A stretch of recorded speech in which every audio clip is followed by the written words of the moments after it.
Welcome back to my channel and a very warm welcome to those who are new to my channel. دوستو، آج کے video blog میں آپ کے ساتھ سندھ کے دارالخلافہ کراچی سے متعلق کچھ اہم اور دلچسپ معلومات شیئر کرنا چاہوں گا۔ امید ہے یہ ویڈیو آپ کو پسند آئے گا، لیکن ویڈیو رپورٹ شروع کرنے سے قبل کچھ اہم باتیں جو یہاں میں آپ کے ساتھ شیئر کرنا چاہوں گا۔ جب میں نے چینل بنایا تو اس وقت میرے ذہن میں چند خیالات نمایاں تھے کہ میں پاکستان بالخصوص سندھ کے سوشو کلچرل اور پولیٹیکل ایشوز پر بات کروں گا، مارجنلائزڈ کمیونٹیز کے حوالے سے بات کروں گا، current affairs, media literacy, digital literacy کے علاوہ ان موضوعات پر بات کروں گا جو مجھے اچھے لگتے ہیں، جن کو میں دنیا کے ساتھ شیئر کرنا چاہتا ہوں، کیونکہ الٹرنیٹیو میڈیا میں موضوعات اور وقت کی کوئی قید نہیں۔ جن کو دیکھنا ہوگا وہ 1 گھنٹے کی طویل رپورٹس بھی دیکھیں گے، جن کو نہیں دیکھنا ہوگا وہ 2 منٹ کے ویڈیو ولاگس کو دیکھنے کے بعد بھاگ جائیں گے۔ اب ہم بات کریں گے اپنے ولاگ کے اصل مدعے کی۔ ہر شہر کی کوئی نہ کوئی وجہ شہرت ہوا کرتی ہے۔ ہم آج کراچی کی وجہ شہرت پر بات کریں گے۔ ویسے تو شہر قائد کی شہرت کی کئی وجوہات ہیں، لیکن ہم جن کے بارے میں بات کریں گے وہ شہر کی گلیاں، علاقے، چوراہے اور ان کے دلچسپ نام جو شہر قائد کے کلچر کو دوسروں سے مختلف و ممتاز بناتے ہیں۔ کراچی اپنے آپ میں بہت سی دلچسپیاں رکھتا ہے، مثلا علاقوں، گلیوں، محلوں، چوباروں یعنی چوراہوں کے نام ہی دیکھ لیجئے۔ بعض نام بڑے منفرد تو بعض بہت عجیب و غریب ہیں، جس طرح انسانوں کے نام ان کے مذہب، ثقافت، وطن اور خاندانی پس منظر کے آئینہ دار ہوا کرتے ہیں، اسی طرح سڑکوں، محلوں، گلیوں، چوراہوں کے نام بھی وہاں رہنے والوں کے سماجی، نظریاتی، تعلیمی اور نفسیاتی رجحانات کی عکاسی کرتے ہیں۔ یہاں ہم دلچسپ ناموں کا تذکرہ اس لیے کر رہے ہیں کہ تاکہ پاکستان کے دیگر شہری، پاکستان کے دیگر شہروں میں بسنے والے شہری بھی اس سے استفادہ حاصل کر سکیں اور اپنے اپنے شہر کے مختلف علاقوں، شاہراہوں، چورنگیوں کے نام ان کی وجہ شہرت یا سرگرمیوں کے حوالے سے رکھیں۔ جس جگہ جو چیز غالب اکثریت میں نظر آئے وہی اس علاقے کا نام تجویز کر دیا جاتا ہے، مثلا بوتل گلی، مینٹل چوک، پریشان چوک۔ کچھ گلیوں کا یہاں ذکر ہم کریں گے جو آپ کے ساتھ شیئر کرنا چاہیں گے۔ اب آغاز کرتے ہیں بوتل گلی سے، پھر اس کے ساتھ یہ سلسلہ چلتا رہے گا اور چورنگیوں کا بھی ذکر ہوگا، لازماً جو مشہور چورنگیاں ہیں جن کی جیسے آج کراچی پوری دنیا میں جانا جاتا ہے۔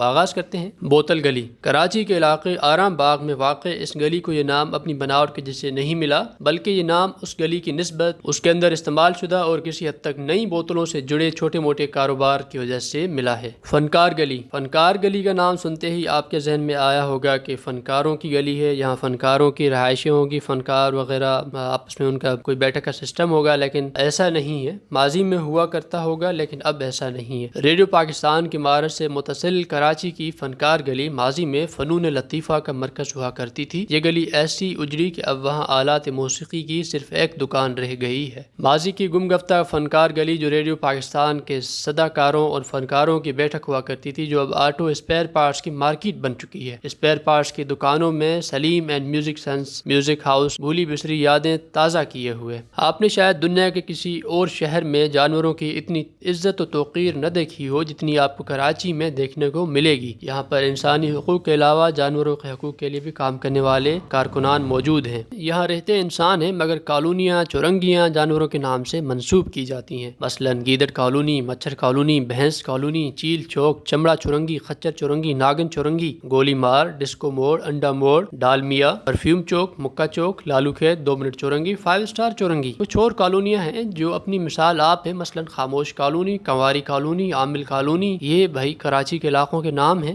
سنتے جائیں۔ کنواری کالونی کا نام سنتے ہی آپ کے ذہن میں آیا ہوگا یہ کنواری لڑکیوں کی کالونی ہوگی، لیکن ایسا ہرگز نہیں ہے۔ کنواری کالونی کنواری لڑکیوں کی وجہ سے نہیں بلکہ کنوارے لونڈوں کی وجہ سے مشہور ہے۔ 80 کی دہائی میں دور دراز علاقوں سے لڑکے بالے کمانے آتے تھے، اس وجہ سے اس کالونی کو کنواروں کی کالونی کہا جانے لگا، لیکن عوام کو یہ نام زیادہ نہیں بھایا۔ عوام نے متفقہ فیصلہ کیا کہ لونڈوں کی کالونی کہنے سے وہ لطف محسوس نہیں ہوتا، لہٰذا کالونی کے نام کی جنس ہی بدل دی۔ اب یہ کالونی کنواری کالونی بن چکی ہے۔ کنواری کالونی کراچی کے دور افتادہ علاقے منگو پیر کے قریب 1980 سے قائم ہے۔ گیدڑ کالونی۔ لانڈھی کی گیدڑ کالونی کا سرکاری نام اگرچہ نیو مظفر آباد کالونی ہے، مگر آج بھی اسے برسوں قبل ملنے والے نام سے پکارا جاتا ہے۔ ایک زمانے میں اس علاقے میں گیدڑوں کی ایک بہت بڑی تعداد تھی جن کی آوازوں سے یہ علاقہ گونجتا تھا، یوں اس کا نام گیدڑ کالونی کالونی پڑ گیا، سو آج تک اسے گیدڑ کالونی ہی پکارا جاتا ہے۔ بہت کم لوگ ہیں جو مظفر آباد کالونی کو اس کے اصل نام سے جانتے ہوں۔ مچھر کالونی،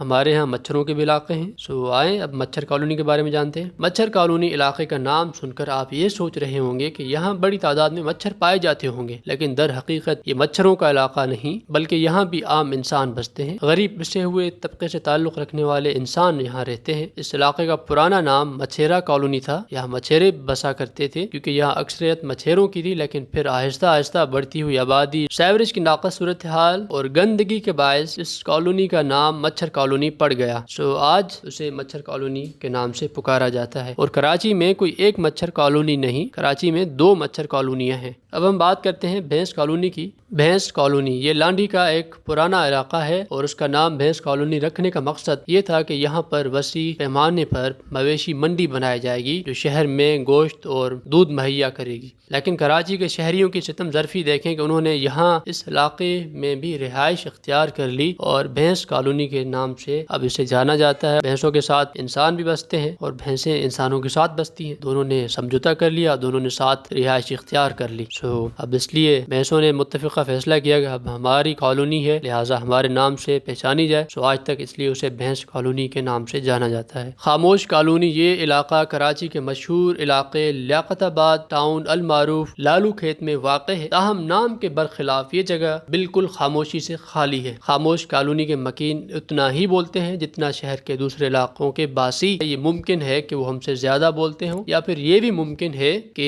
شاید گٹکا منہ میں ہونے کی وجہ سے بولنا پسند ہی نہ کرتے ہوں۔ یہ ہے ہماری خاموش کالونی۔ اب آتے ہیں انڈا موڑ کی جانب۔ انڈا موڑ نارتھ کراچی میں واقع ہے۔ بات اتنی سی ہے کہ اس موڑ پر ایک بیضوی شکل کا چوک تھا، لہٰذا کنڈکٹروں نے اس چوک کو انڈا موڑ کا نام دے دیا ہے اور اب یہ نام اس موڑ کے ارد گرد واقع مختلف علاقوں کی شناخت بن چکا ہے۔ نارتھ کراچی کی ہی 2 منٹ چورنگی اپنے نام کی انفرادیت کی وجہ سے مشہور ہے۔ عمومی طور پر یہ سمجھا جاتا ہے کہ شاید یہاں بسیں 2 منٹ کے لیے رکتی ہیں، تاہم ایسا نہیں ہے۔ اس چوک کا نام 2 منٹ چورنگی اس لیے پڑا کہ تقریباً 30 سال قبل یہاں سرکاری بسوں کا ڈپو تھا جہاں سے ہر 2 منٹ بعد ایک بس چلتی تھی، اس کو کنڈکٹروں نے اس چورنگی کی وجہ تسمیہ بنا دیا۔ کراچی کو رنگوں اور رنگی ہوئی چیزوں سے بہت پیار ہے، لہٰذا یہاں ہر چوک کو چورنگی کہا جاتا ہے۔ چورنگیوں کی بھیڑ بھاڑ میں پرفیوم چوک بھی ایک ہے۔ بلا شبہ یہ دنیا کا پہلا خوشبودار چوک ہے، یہاں پہنچ کے آپ ناک پر سے رومال ہٹا سکتے ہیں، کھل کے سانس لے سکتے ہیں، کھلی فضا میں جی سکتے ہیں۔ حق انتصاب کا یہ معاملہ کنڈکٹروں تک ہی محدود نہیں بلکہ دوسرے پیشے کے لوگوں نے بھی اپنی ضرورتوں کے لحاظ سے نام سازی کی۔ مثلاً شہر کی مشہور و معروف ناگن چورنگی آج جس جگہ پر ہے وہاں کبھی کچا راستہ ہوا کرتا تھا جہاں سے ٹرک ریتی بجرا لینے کے لیے کراچی کے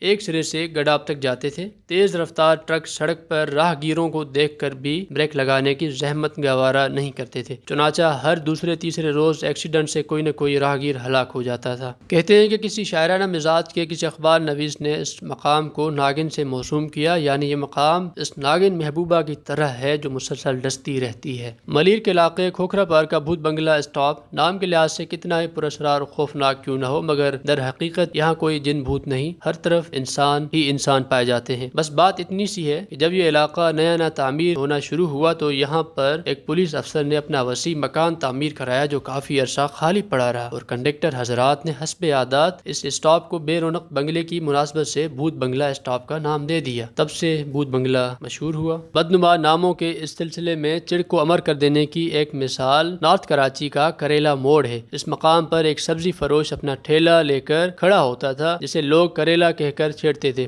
اس سبزی فروش کے انتقال کے بعد اس جگہ کو اسی سبزی فروش سے منسوب کر دیا گیا اور یوں یہ کریلا اسٹاپ موڑ ہو گیا۔ پاک کالونی کے قریب واقع علاقہ گولی مار بھی اپنے نام کے لحاظ سے کچھ کم حیرت انگیز نہیں۔ شہر میں اس نام سے 2 علاقے تھے، ایک پرانا گولی مار اور دوسرا صرف گولی مار۔ پرانا گولی مار شہر کے قدیم ترین آبادیوں میں سے ایک ہے۔ یہ علاقہ انگریزوں کے دور حکومت میں فوج کی چاند ماری کے لیے مختص تھا، جہاں فوجی نشانے بازی کی مشق کرتے تھے۔ انہی گولیوں کی تڑتڑاہٹ سے یہ علاقہ گولی مار بن گیا۔ پھر اس علاقے کو ایک سیاسی جماعت نے بھی گولی مار بنا دیا، سو یہ گولی مار چلتا رہا۔ بعد ازاں اس گولی مار کو مقامی افراد نے جو پرانے گولی مار کی آبادی کی بنسبت زیادہ پڑھے لکھے تھے گل بہار کا نام دے دیا، تاہم پرانے لوگ اسے اب بھی گولی مار ہی کہتے ہیں۔ بعض علاقوں کے ناموں سے علاقے کے باسیوں کی زبان دانی اور نفاست کا بھی اندازہ تازہ ہوتا ہے۔ مثلا ناظم آباد کی بستی پاپوش نگر، جہاں جوتے بنانے کا کاروبار ہوا کرتا تھا۔ شہر میں نام رکھنے کے مجموعی رجحان کو مد نظر رکھتے ہوئے اس علاقے کا نام ہونا چاہیے تھا جوتا کالونی، مگر بعضوق اہل محلہ نے اسے پاپوش نگر کا نام دے دیا۔ واضح ہے کہ پاپوش فارسی زبان میں جوتے کو کہتے ہیں۔ چیل چوک، یہ چوک 80 کی دہائی میں ابراہیم چوک کے نام سے مشہور تھا۔ ابراہیم چوک کا نام کب اور کیسے پڑا اس بارے میں سرکاری دستاویزات دستیاب نہیں، لیکن علاقے کے باشندوں کا کہنا ہے کہ اس چوک پر ابراہیم نامی ایک شخص گھاس فروخت کرتا تھا۔ اس سے لیاری کے گدھا گاڑی بان اور مویشی پالنے والے چارہ خریدتے تھے، اس لیے اس چوک کا نام ابراہیم چوک ہو گیا۔